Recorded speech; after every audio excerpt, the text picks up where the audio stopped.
I eat steak, but, I'm not. So it's kind of contradicting now because it's like, I'm going to look at you and say, well, I'm not the one taking that animal's life, even though I am consuming the meat. I still play a part because I am a consumer, but I am not the main part. Oh, man. They know what's going on. Just like that? Wow. Well, I wasn't ready for that question. Hi, everyone. This is Sheena, and I'm here today with Mark and Waffles. So Mark saw my sign, 3 questions for animal lovers, and he agreed to sit down and have a chat. So are you ready to get started? I am. So the first question is, are you an animal lover? Yes. So what do you think about animal abuse or people that abuse animals? Obviously, it's wrong. What would you technically call abuse? I'll give you some examples of what I would consider animal abuse. Say I had a dog and I'm a breeder, and the dog, some of the babies, the puppies, aren't growing big fast enough for me to be profitable, or I know that some of them are going to be sick and that I won't be able to sell them. So I take them by their legs and I kind of smash them against the ground until they're dead, because that's the best way to kill them. What would you call that animal abuse? I would call that animal murder.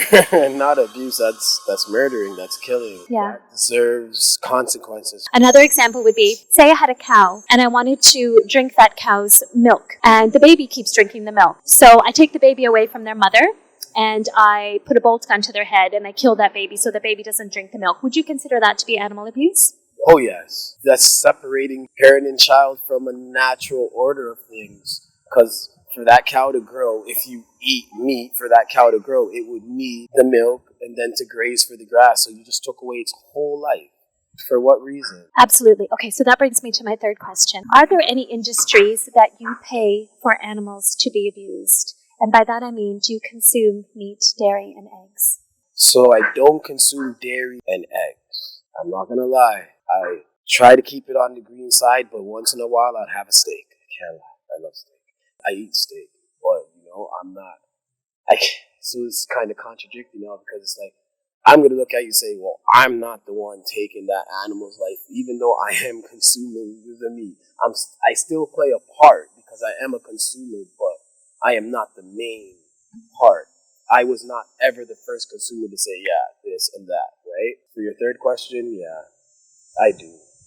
And do you think that we are still responsible as the person, although we're not doing the killing ourselves, we are paying somebody else to kill that animal for us? Do you think we're still kind of morally culpable? Yeah and no, because people have a long history. So since the beginning of, I can't say since the beginning of the time, but at a certain point in time, it was normal, right? So when things become normalized, it's hard to place the blame on the producer or the customer at this point, right? Because we're all in it together at this point, right? I say, I want this. You have the means to get it and kill it for me. My hands don't get dirty, but I give you the money. So it's still a dirty transaction at the end of the day. So we're both responsible. Absolutely. We're both responsible, right? The industry as a whole is responsible for the mass production and the way that they keep these animals and the way that they kill these animals.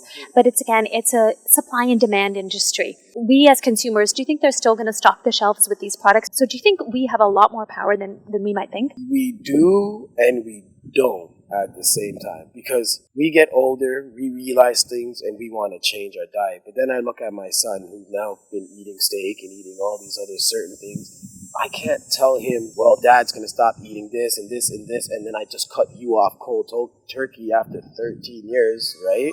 It's going to cause, he's going to go out elsewhere. If he's not eating at home, he's going to be eating it outside. You definitely make some really good points, because I know leading by example, we all know that as a parent, by leading by example, this can really show a lot, can really stand for a lot. It's hard to say, right, I raised you eating this, but now you are not to eat it anymore. But leading by example and educating, you said he's 13. There's a lot of great documentaries out there, and usually 13 is the age, even for the ethical ones, to show them how the animals are killed and let it be their decision. What do you think about that? I already showed him that. He is not the one killing it, so he's not responsible for it at the end of the day. I'm trying to weed off of the meats. I am trying to, but it is a process. When it comes down to that slight taste difference that you said between, say, a Beyond Burger or a cow flesh burger that you would have, that slight taste difference, do you think that is worth that little taste difference between the animal's life and your taste pleasure? It's not worth it. I'll be honest with you. No, it's not worth a life of for the taste, but it's society and how I was raised, right? So I don't even think about that, right? But I can tell you now that you brought it up, no, it is not worth it. Nothing is worth the taste of killing. And, when I ask you these questions, there's no judgment here. I myself ate animals, and every animal for 42 years. When I saw how the animals are killed, I thought, I can't pay for that. That can't happen because of me. And I realized one person can actually make a huge difference. We're voting with our buying power 3 times a day what we want to eat, and what industry we want to support. So what animals do you eat? Cow and chicken. Lamb here and there. Do you know how old a chicken is when they're killed for their flesh in Canada? I think like 6 months, because the amount of shit they're pumped with, they're okay. In Canada, they're actually between 4 and 6 weeks old. Not even months? Weeks? Yeah, weeks. Ah, that's like a fresh chicken. That is, now that I know that, that's kind of disgusting. I really didn't know that. And they're still selecting, so chickens are dying around other chickens, and they're still selecting those, but that's how disease and everything gets spread. That's another excellent point. Do you know that scientists say the best way to create a pandemic is to have a factory farm, and the likelihood of another pandemic starting from chicken or pig farming is extremely high. Right now we have the avian flu, the bird flu that's going around. Millions, hundreds of millions of birds are being culled because of the bird flu, and there is nothing stopping a slight genetic mutation to pass over to us. Yeah, it's nothing for it to pass over to us. All it takes is just for your dog or something to sneeze, and if you had COVID, and that would, whatever dog sickness that is, that would mutate into something new. So I know. And did you enjoy coronavirus? No. Do you think it's fair for us to be funding the industries that are likely going to be responsible for creating the next pandemic? Chicken farming, pig farming. It's not a whole lot we do for wildlife trade, which is also another cause that it can come from, like coronavirus came from bats via pangolin in China into humans.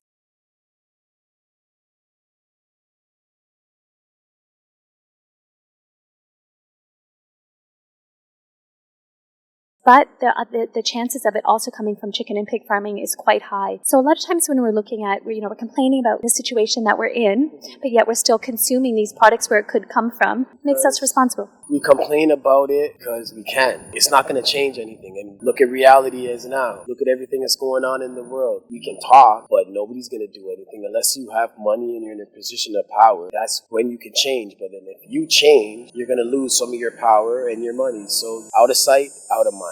That's how we all look at life. That's how we live right now. Yeah, and that's a great point. Most of the animal agriculture industry is based on them depending on us to have out of sight, out of mind. We go to the shop, we buy the animal flesh packaged. We don't see what goes on behind the doors. Now that you're telling me this, I really have to reconsider certain things, I'll actually do my history and my homework and see what's up. That's amazing. If I would give you some resources to take away with you, would you? I will take the resources, for sure. That's amazing. Thank you so much. Just before you leave, I'm just going to ask you to watch a quick little video. Is that okay? So what's happening here? Chicks in the eggs? Oh, man. Just like that? They're blended. They're put in an industrial-sized blender called a macerator when they're 1 day old because they're considered a waste product. This is standard practice. And with the eggshells and everything? With everything. They're a waste product. That goes into the bin. Wow. Look at that. That's disgusting. If I really knew this what chickens were like, oh my God. And the thing is, they have no hairs, they have no nothing, so you don't even know what that chicken looked like before you even bought it. It's just a meat in a bag. This is crazy. This is cruel. They know what's going on. Cows and pigs and chickens? Oh, cows know what's going on. Oh my God, every time I'm on the highway and I pass the truck that has the cows, you can just see it in their face, like they're going to the slaughter, like they know. They know. I don't want to keep you too much longer, so... I was actually enjoying the time. Yeah, good. I'm enjoying it as well. What stopped you? What makes me really can't stop is family. Because when you go to family gatherings and you do all of that, they just have everything laid out for you, right? So, and there's no beyond this. There's no plant-based that. Everything is just hard meats, right? Let me ask you a question. If you went to a family gathering and they tried to serve you dog, what would you say? I'm not eating that. I'm definitely not eating that. That's not in my vocabulary. Dog, cat. Do you think there's a moral difference between eating a dog or eating a cow? Moral difference? Yeah. This is my best friend. A cow, on the other hand, I don't think I could have a bond with a cow how I could with a dog or a cat. Do you think an animal's ability for us to find companionship in them should determine their worth of life? No. You can be...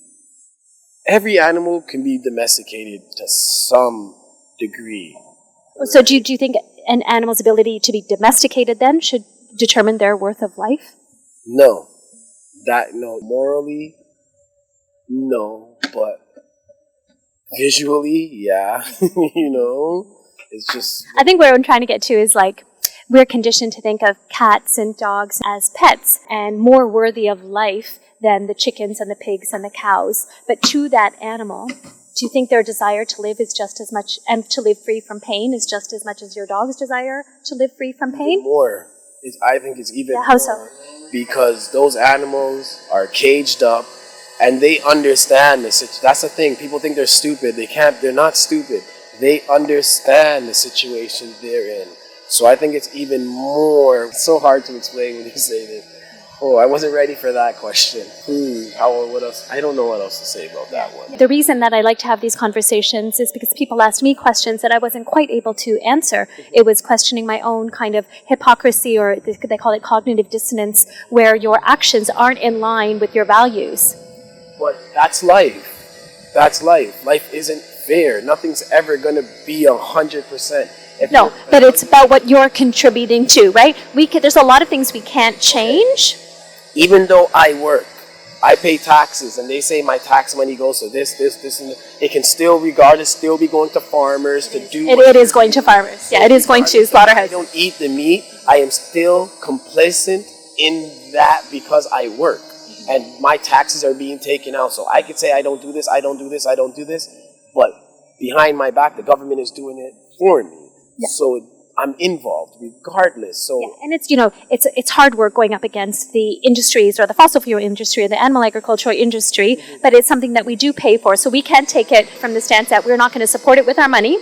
But there's also a lot of organizations. One of them is Nation Rising in Canada, and they're trying to transition the animal agriculture subsidies into plant-based agriculture, which is more sustainable and by far more ethical and healthier. And the benefits to our healthcare system would be huge. There's a lot of different companies trying to tackle the government issues or the lobbying issues, but we have a lot of power in our buying power as well. Yeah, we have a lot of power. Do you have any questions for me?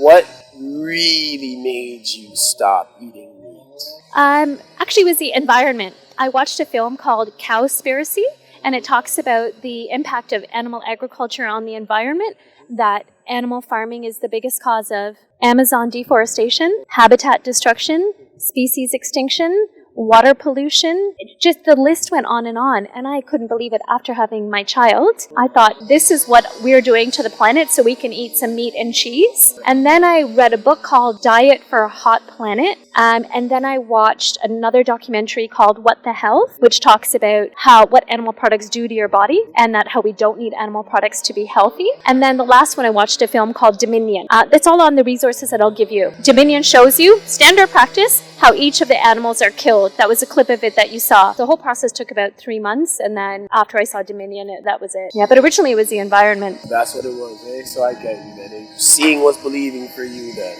right? Well, 40-something years. Wow. Do you have any other questions for me? One more question. Yeah. How do you feel after your transition from meat to plant-based products? I felt pretty much the same. I felt a lot more like I was living more in line with my values, because I was vegetarian for many years, and then I went back to eating everything because it's what society did. I never quite saw the ethical side of it. Right away, I felt a big sense of relief. And then a few months later, I started feeling like I had so much energy. When I stopped eating kind of like the plant-based cheeses and meats, when I started eating a more whole food plant-based diet, like a lot of beans and tofu and a lot of rainbow-colored vegetables and fruits, and eating in abundance, I started feeling so much better. And now I feel the best I felt in my whole life, and I'm 46, and I feel the best I felt in my whole life. But, it's a process. You got to get your taste buds a little bit used to it. But I can hands down say that my biggest regret is not doing it earlier. So how long have you sworn off the meat?